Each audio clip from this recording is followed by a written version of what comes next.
After Kant, reality or reason, but not both.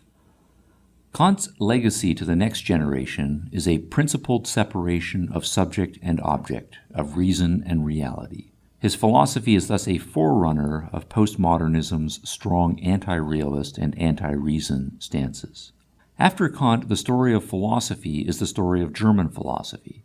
Kant died early in the 19th century, just as Germany was beginning to replace France as the world's leading intellectual nation, and it was German philosophy that set the program for the 19th century. Understanding German philosophy is crucial to understanding the origins of postmodernism. Continental postmodernists such as Foucault and Derrida will cite Heidegger, Nietzsche, and Hegel as their major formative influences, all of them German thinkers.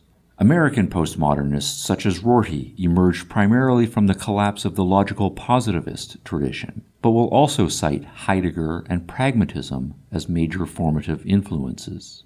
When we look to the roots of logical positivism, we find cultural Germans such as Wittgenstein and the members of the Vienna Circle. And when we look at pragmatism, we find it to be an Americanized version of Kantianism and Hegelianism. Postmodernism is thus the supplanting of the Enlightenment with its roots in 17th century English philosophy by the Counter-Enlightenment with its roots in late 18th century German philosophy. Kant is central to that story. By the time of his death, Kant's philosophy had conquered the German intellectual world, and so the story of German philosophy became the story of extensions and reactions to Kant. Three broad strains of post-Kantian philosophy emerged. What shall we do, members of each strain asked, about the gulf between subject and object that Kant has said cannot be crossed by reason?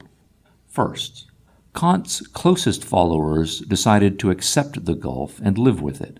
Neo-Kantianism evolved during the 19th century, and by the 20th century, two main forms had emerged.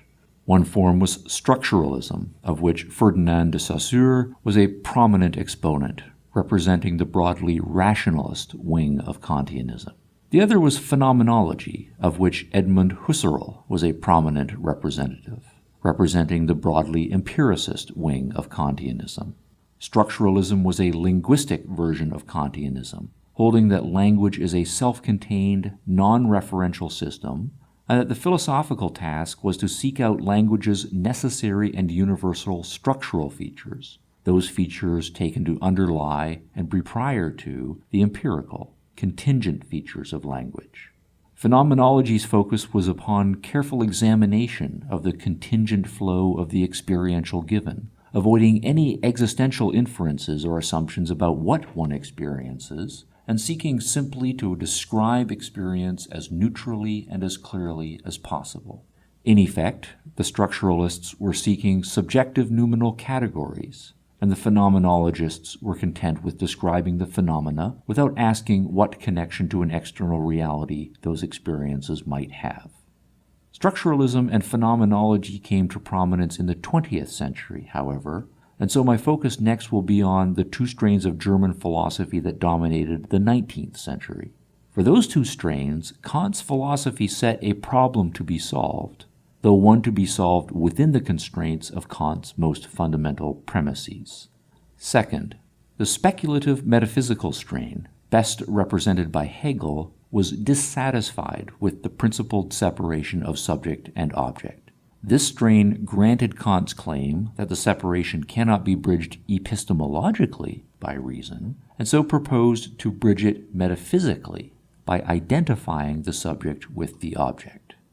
Third, the irrationalist strain, best represented by Kierkegaard, was also dissatisfied with the principled separation of subject and object. It granted Kant's claim that the separation cannot be bridged epistemologically by reason, and so proposed to bridge it epistemologically by irrational means.